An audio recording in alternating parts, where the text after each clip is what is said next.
Soy un ciudadano común y corriente y quiero que hoy hablemos del insuficiente, costoso y caótico servicio de Transmilenio. Veamos rápidamente la historia del servicio de transporte público en Bogotá.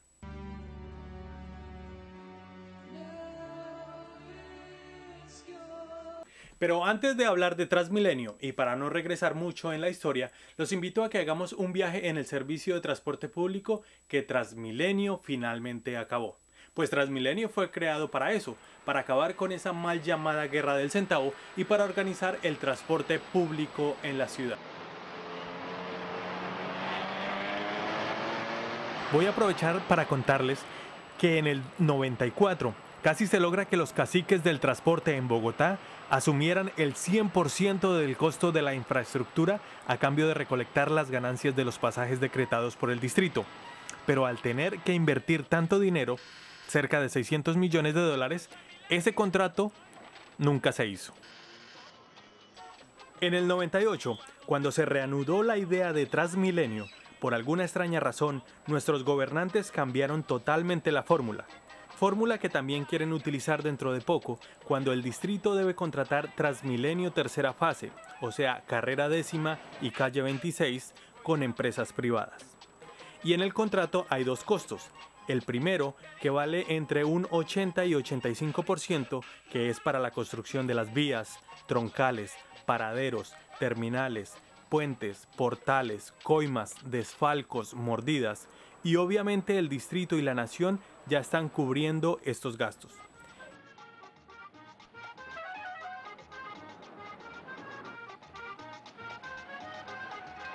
Entre el 15 y 20% restante lo asumirá el contratista concesionario y ellos pondrán únicamente los buses, como lo hicieron en la fase 1 y fase 2.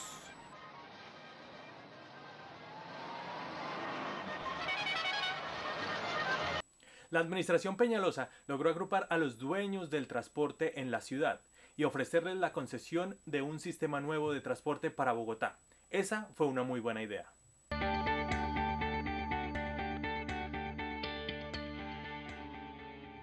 La mala idea estuvo al firmar los contratos, pues se acordó que los operadores tendrían la concesión de las troncales hasta que su flota de buses llegara en promedio a los 850.000 kilómetros de recorrido por bus. Además, al 100% de la flota inicial, los operadores podrían hacer crecer un 60% la cantidad de buses ingresados al sistema. Para completar, los operadores tienen derecho a tener una flota de reserva adicional, cifra que puede ser mayor al 10%, y cada bus nuevo baja el promedio de kilómetro recorrido, con esto alargando la vigencia de la concesión.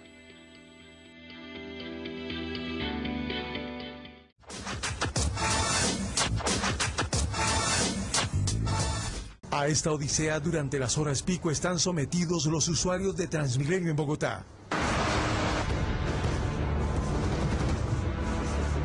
El cuadro se repite en la mayoría de estaciones.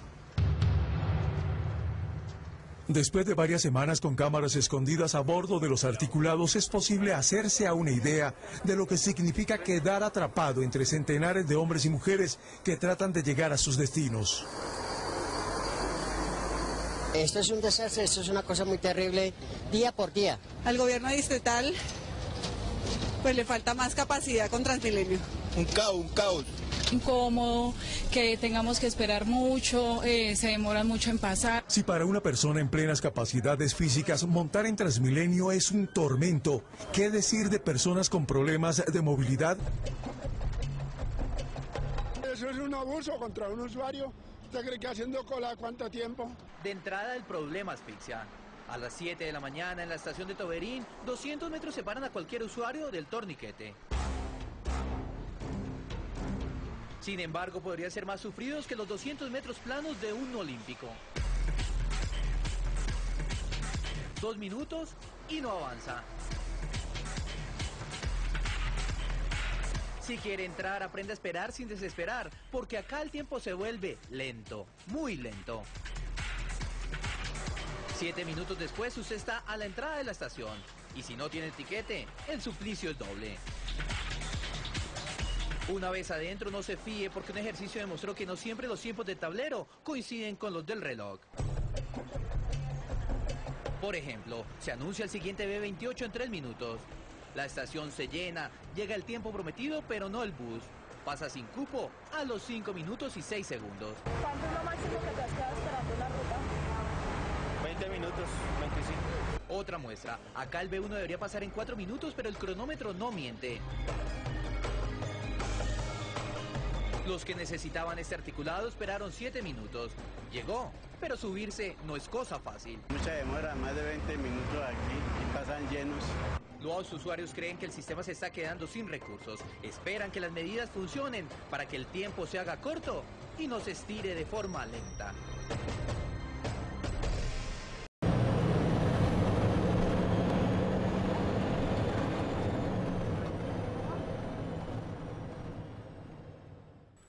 Lo más interesante de este negocio es que lo que se recauda con las tarifas se reparte muy inequitativamente, pues los concesionarios, o sea los dueños de los buses que aportaron entre el 15 y 20%, reciben el 95% de las ganancias, y el distrito, que aportó entre el 80 y 85%, tan solo recibe un pobre 5%, que ni siquiera alcanza para comprar cemento de buena calidad, utilizado en las losas. Mucho menos para pagar ingenieros que sepan hacer calles, porque este es el verdadero estado en que se encuentran las principales troncales de Transmilenio.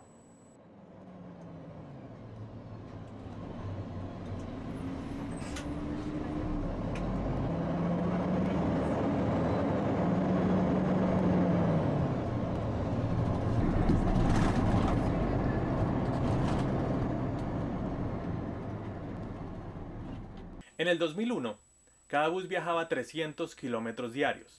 En el 2009, 260 kilómetros. Esto evidencia que menos buses viajan por el sistema y que recogen muchos más pasajeros, ahorrándole a los operadores gastos de sueldo, gasolina, mantenimiento y alejándolos del promedio tope de recorrido por bus. Y ellos promulgando a su vez que hay eficiencia en el servicio. Pero nada más alejado de la realidad, pues los pasajeros no vemos una solución a la vista y las protestas no tienen ningún tinte político. Las protestas son por el precio y por el pésimo servicio. La calle 80 con Avenida Boyacá. Algunos estudiantes se sentaron en mitad de la calle y tuvieron que ser levantados con fuerza por la policía. En medio de los gases, los manifestantes se retiran, pero los que se rehúsan son conducidos por la policía en medio de las agresiones de otros estudiantes. Una situación parecida vivieron estas dos jóvenes en la estación de Banderas. Se negaron a retirarse de la vía y fueron retenidas por la policía.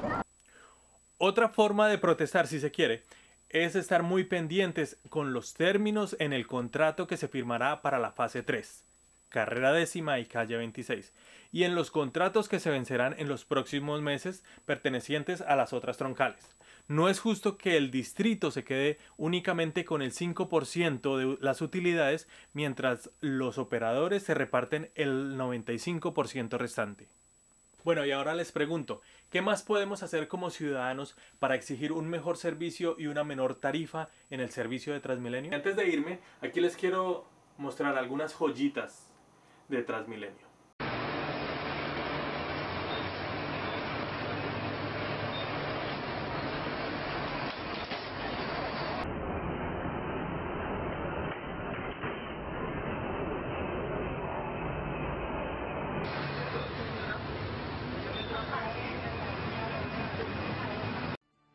Se inicia una nueva era en la movilidad de la ciudad. Arrancó el metro de Bogotá para vivir mejor.